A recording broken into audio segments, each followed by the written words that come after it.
समान नागरिक संहिता यानी यूनिफॉर्म सिविल कोड, ये एक ऐसा मुद्दा है जिस पे देश की राजनीति आजकल गरमाई हुई है और बड़ा सवाल ये उठता है कि आखिर क्या भारत कितना तैयार है इस कोड को लागू करने के लिए। और इसके लिए बातचीत करने के लिए हम यहाँ दिल्ली में मौजूद हैं और जनता से बात करना बहुत ज़रूरी होता है क्योंकि इनसे ही जानेंगे कि आखिर क्या है। सर, आपको क्या लगता है भारत कितना तैयार है यूसीसी के लिए? नहीं, भारत पूरी तरह से तैयार है यूसीसी कानून के लिए और न सिर्फ तैयार है, इसकी बहुत ज़्यादा ज़रूरत भी है।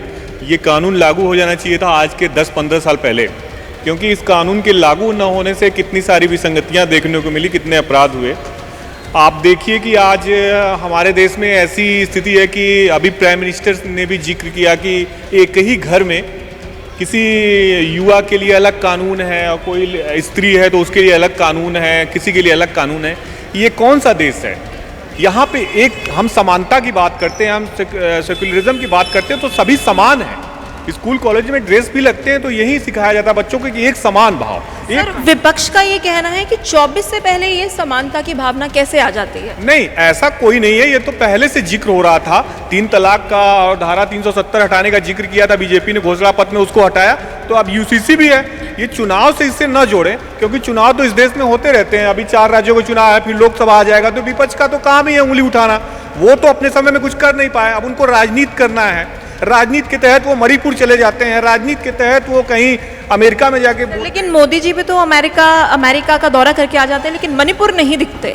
नहीं, मणिपुर में ऐसा नहीं है कि नरेंद्र मोदी नहीं जा रहे हैं तो उनको चीजें नहीं पता है। उनको हर इनपुट आ रहा है मणिपुर का। होम मिनिस्ट्री के लोग लगे हुए हैं। अब ऐसा नहीं कि दिखा के करेंगे कि हम मणिपुर जा रहे हैं, ऐसा नहीं है। नरेंद्र मोदी के जाने से वहाँ स्थितियां सुधरेंगी। सारी फोर्सेज वहाँ पे हैं, सारे पैरामिलिट्री फोर्सेज है, सारे अधिकारी लगे हुए हैं।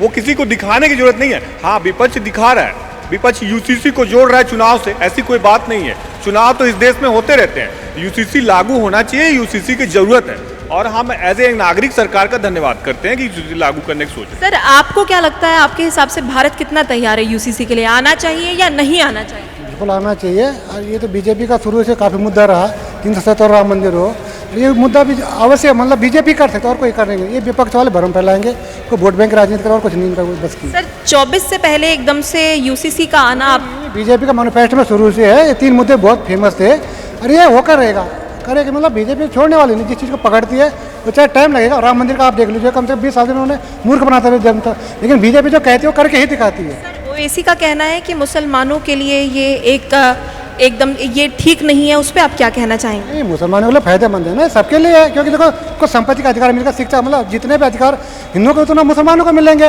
इसमें नुकसान कहाँ है? तो जो ये भरम फैला रहे हैं, ये तो सिर्फ एक वोट बैंक राजनीति कर रहे हैं। ऐसे अगर हिंदुओं पर तो वही लागू होगा ना, जो हिंदुओं को फायदा होगा उनको मुसलमानों को इसमें नुकसान कहाँ है? सर, आपके हिसाब से देश कितना तैयार है यूसीसी के लिए? और अगर ये समान नागरिकता वाला कानून आ जाता है तो इससे क्या कुछ लाभदायक चीज़ें हो पाएंगी? देखिए, जो ये यूसीसी का मामला है, ये आज का नहीं है।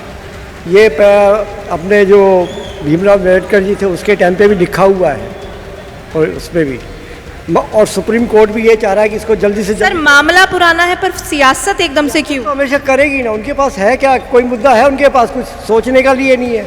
वो सोचते हैं हम कहाँ खड़े हैं, मोदी जी कहाँ पे खड़े हो गए, इंटरनेशनल में खड़े हो गए, हम कहाँ जाए?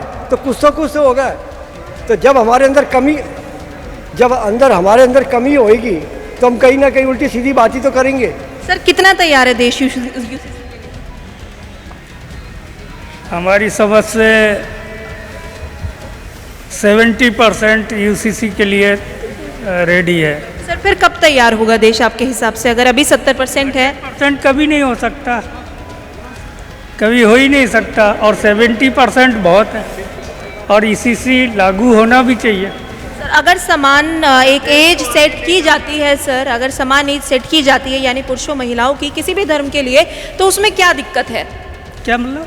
अगर सर यूसीसी के तहत अगर शादी की उम्र दोनों किसी भी धर्म के लिए अगर सेम सेट की जाती है तो उसमें क्या दिक्कत है? कोई दिक्कत नहीं है, सही है, ये गलत नहीं है और मैं पूरी तरह समर्थन करता हूँ। आप समर्थन करते हैं? सर, आपका क्या कहना है, देश तैयार है यूसीसी के लिए? बिल्कुल तैयार है देश तो। 15 साल 20 साल से तैयार है, लेकिन करने वाला कोई नहीं था। अब करने वाला तो देश तो तैयार ही है, करने वाला नहीं था, देश तो तैयार ही अब होगा। सियासत क्यों सर? ओवैसी का कहना है मुसलमानों को बांटने के लिए ये हो रहा है। बात सुनो, भारत जोड़ो यात्रा में राहुल गांधी बोला मुझे ठंड नहीं लगता था, उसको भी कोई बीमारी को हल है, जिसको ठंड नहीं लगेगा उसको क्या करेगा? ये भी कोई मुद्दा है क्या? एक आदमी को बोला राहुल गांधी ये जैकेट, राहुल जी तो कह रहे हैं मणिपुर नहीं जा रहे। राहुल गांधी ने बोला गांधी भाई जैकेट क्यों पहन रहे, तू ठंड से डरता है इसलिए जैकेट पहन रहा है। अब राहुल गांधी की ठंड नहीं लगता, इस बार वो ठंड में वहाँ भेजना, आप सियासी में भेजना उसको ठंड में, वहाँ पे सेना के पास तो देगा, बर्फ तो पिघलेगा। राहुल गांधी में इतना गर्मी है तो। राहुल जी तो मणिपुर गए हुए हैं सर। राहुल गांधी से मणिपुर अमेरिका घूमते रहेंगे, उसके अलावा कुछ भी नहीं। एक घर में एक जिद्दी बच्चा होता है, बोलता है मेरे माँ चॉकलेट खिलाओ, मेरे चॉकलेट दो, लेकिन भाई चॉकलेट खाने लायक बच्चे होता तो चॉकलेट कहें। खुद को नारा तो पैजामा का बनाना, राजनीति कम करता, कॉमेडियन ज़्यादा है राहुल गांधी। सर राहुल जी ये कह रहे हैं कि जो देश अभी पूरी तरीके से तैयार नहीं है, धर्मों को बांटने की ये राजनीति की जा रही है। धर्म के बांटा किसी पूछो ना, जवाहरलाल नेहरू ने बांटा धर्म के लिए, क्यों बंटवारा करवाया देश को? और जब बंटवारा करवाया बिल्कुल निष्पक्ष बंटवारा करवाना चाहिए ना। आपने वहाँ 370 धारा लगा कश्मीर, वहाँ मुसलमान को वो सीएम बना दिया, वहाँ पे क्यों एक तरफ 370 तो 2019 से पहले लगाया किसने था? लगाया नेहरू ने, लगा समय में लगा ना। वोट बैंक की राजनीति तो नहीं है। इसी के बाद बाबा साहब अम्बेडकर ने 1948 में बोला गया, 44 अनुच्छेद में लिखा गया है जो आप यहाँ पे देश में इनसे वो लगाना चाहिए। आज़ादी के बाद एकदम से इसका चर्चा होना। अब मैं कह रहा हूँ ना, कांग्रेस की सरकार ने बाबा साहब अम्बेडकर को 1952 में इतना खून के आंसू रुलाया, सोनिया गांधी ने मनमोहन सिंह जी के खून के आंसू रुलाया, तो पार्टी क्या बात करी? इस पार्टी की बात करो, मुझे खुद बात करने में भी शर्म लगता है उस पार्टी के नाम लेने में। इनसे भाई साहब से पूछो, वो बता देंगे। वैसे मैडम, हिंदुस्तान से जो लोग विपक्षी भड़काते हैं मुसलमान को निडर होके रहने को भारत में ही मिलता है। और चाहे मोदी जी सरकार में हो या कोई भी हो, बल्कि मोदी जी तो सबका साथ सबका विकास लेके चलते हैं और वही करते भी हैं। अन्य पार्टियां कहती कुछ हैं। सर आप मानते हैं कि सबका साथ सबका विकास दे रही है भाजपा? क्यों नहीं मानते? सबका साथ सबका विकास तो ये सारा हो ही रहा है आज की तारीख में। और ये मुसलमानों को चाहिए हिंदुस्तान को ऊपर ले जाने के लिए। एक देखिए, मैं अपने कैमरा पर्सन से अपील करूंगी, ये इमेज दिखाएं। क्या है सर? ये सबसे बड़ा प्रेम पुराना है ये। सर पढ़ के बताएंगे जरा। इसके क्या है, सब कीटाणु समाप्त हो गए ना। नेहरू जी का है ये, खानदान का। और सर ये तो मुद्दा ही नहीं है ना जिस पे मैं आपसे बात कर रही हूँ। ऐसी तमाम तस्वीरें नेट से तो कोई भी निकाल सकता है। वो ठीक है, नेट से है। जो ये मुद्दा चल रहा है, अपोजिशन के पास कुछ भी मुद्दा नहीं है इस टाइम पे। अभी अपोजिशन ऐसा सर पकड़ के रोने वाला है कि कहाँ जाएंगे, क्या करेंगे, क्या नहीं करेंगे। लेकिन अपोजिशन में सर आम आदमी पार्टी तो इसका फेवर कर रही है, यूसीसी का। ये ना, उसके भी अपना डर है ना। आज मोदी जी के पैर क्यों पकड़ रहा है? वो भी किस लिए पकड़ रहा है? तो वही उसको जानता, पता है उसको कि क्या होने वाला है। क्या लग रहा है कि अगले मॉनसून सत्र में जब यूसीसी को लेकर बात होगी तो क्या आपको लग रहा है कि ये पास हो जाएगा? 100% पास हो जाएगा। लोकसभा में तो कोई दिक्कत नहीं है, राज्यसभा में थोड़ा सा ये अटकाएंगे जरूर, लेकिन फिर उसमें भी कोशिश, क्योंकि इनका कारण क्या है अटकाने का? अटकाने का कारण इनका ये ना कि मुसलमान वोट इनके मतलब कम ना हो। हिंदू को पता है कि हिंदू तो हमें वोट मिल जाएंगे, इनकी एक पॉलिसी है। लेकिन इनको पता लग जाएगा अगर ये विरोध करेंगे तो हिंदू वोट भी इनको मिलना बहुत मुश्किल है। ये पता लग जाएगा 24 में मोदी 400 पार रहेंगे तो इनका पता लग जाएगा अच्छी तरह। तो यकीन है आपको कि 400 से पार हो जाएंगे? 100% यकीन है। मोदी 400 पार, रिकॉर्ड तोड़ होगी, रिकॉर्ड तोड़। ये पता जितना भरम फैला ना, मोदी जी के विरोध कर रहे हैं, विदेश से गाली दे रहे हैं, 400 पार आगे नहीं आए तो आप बता लेना, आप चाहे लिख के लिए। सर उत्तराखंड पहला ऐसा राज्य बनने वाला है जो जी सुनिए सर, उत्तराखंड ऐसा पहला राज्य बनने वाला है जो यूसीसी को लागू करने वाला है, उस पर आपकी क्या प्रतिक्रिया है? मैडम वो तो पहले से तैयारी में थे और ये जो हो रहा है बहुत अच्छा हो रहा है। एक ही घर के अंदर दो कैसे चल जाएंगे कानून? ये एक राज्य नहीं, पूरे देश में ही लागू होना चाहिए, तभी देश का विकास और तभी जात पात और धर्म सभी का खात्मा होगा। सर आपको क्या लगता है यूसीसी के लिए क्या जो ये बात कर रहे हैं जात पात की, कहीं ना कहीं ये बोला जा रहा है कि जो आदिवासी हैं उनके लिए ये कहीं ना कहीं ठीक नहीं है? क्यों नहीं ठीक है आदिवासियों के लिए? ये कौन कह दिया? यूसीसी लागू होगा चाहे वो आदिवासी हो, चाहे जाट हो, ब्राह्मण हो, क्षत्रिय हो, मुसलमान हो, सिख, ईसाई, सभी पे लागू होगा। और यूसीसी में हमको ये समझ में नहीं है राहुल गांधी को दिक्कत क्या है। सभी लोग, कोई तो इसका विरोध नहीं कर रहा, देश के नागरिक विरोध नहीं कर रहे हैं। अगर समानता की बात राहुल गांधी हमेशा करते हैं और आज उनको यूसीसी पे क्या हो गया? उनकी यूसीसी पे उनको दिक्कत हो रही है। यूसीसी से किसी को दिक्कत नहीं है, एक भाव एक समान रहे, जाति पाति तो खत्म करने की बात राहुल गांधी करते हैं। और आज वो जा रहे हैं तो किस समाज को खुश करने के लिए जा रहे हैं? मैं राहुल गांधी से पूछता हूँ, किसको खुश करने के लिए जा रहे हैं, विरोध करने के लिए? सर देखिए, कॉन्स्टिट्यूशन में शब्द है सेक्युलर। यूसीसी की बात की जाए सर, हिंदू मुस्लिम सिख ईसाई हम सब है, भाई भाई का नारा लगता है।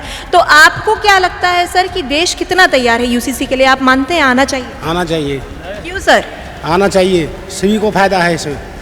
किसको फायदा है? सभी को फायदा है। कैसे सर, कैसे किस सामान से आप फायदा देखते फायदा है। सर? ऐसा क्या बदलाव हो जाएगा जो पिछले 75 सालों में नहीं हो पाया और यूसीसी के आने से हो जाएगा? आपके हिसाब से आप इसको कैसे देखते हैं? बहुत कुछ हो जाएगा, बहुत कुछ होगा। बहन बेटी के लिए भी होगा, सारे देशवासी के लिए भी होगा। जी बताइए। जैसे कि आप मुस्लिम धर्म उठा के देख लो, यूसीसी के पहले जो पर्सनल लॉ बोर्ड है, अगर यूसीसी लागू हो जाएगा तो अलग अलग धर्मों के पर्सनल लॉ बोर्ड सबसे पहले खत्म हो जाएंगे, पूरे देश का एक कानून होगा। अभी क्या है, मुस्लिमों में 16 साल की लड़की की शादी होती है। आप भी लड़की हो, कोई भी लड़की है, उसकी 16 साल की लड़की की शादी कर दी जाएगी तो उसका भविष्य क्या होगा? उसका भविष्य अंधकार में हो जाएगा।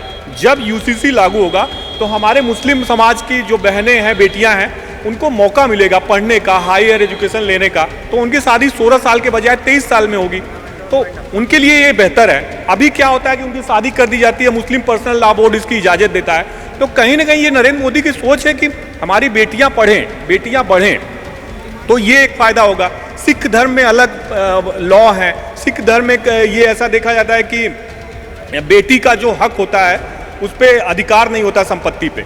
ऐसे पारसी में भी है, ईसाई में भी है। तो अब जब एक बेहतर नियम बनेगा, जो एक देश का कानून होगा, तो उससे कहीं ना कहीं किसी का अहित नहीं होगा। नाबालिग विवाह जो रुकेगा, बच्चियों का विवाह रुकेगा, और भी जो कुप्रथाएं हैं वो ख़त्म होंगी।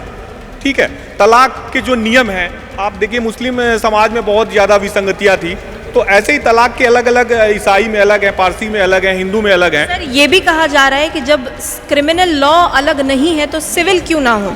यानी सर जो भारत में 2 लॉज हैं, क्रिमिनल लॉ, अगर आप कोई भी अपराध करते हैं तो आपको सज़ा वही मिलती है जी, तो फिर सिविल लॉ में ऐसा क्यों? ऐसा ये भाजपा की तरफ से तर्क दिया जा रहा है, उस पर आपकी क्या गतिविधि है? ये तो पहले की सरकारों को सोचना चाहिए ना। उन्होंने क्यों मुस्लिम पर्सनल लॉ बोर्ड बनाने की इजाज़त दी? क्यों अलग ईसाई धर्म के लॉ बनाने की इजाज़त दी? ऐसे तो हिंदू पर्सनल एक्ट भी है, देखा जाए तो अब हिंदू में भी बदलाव होगा।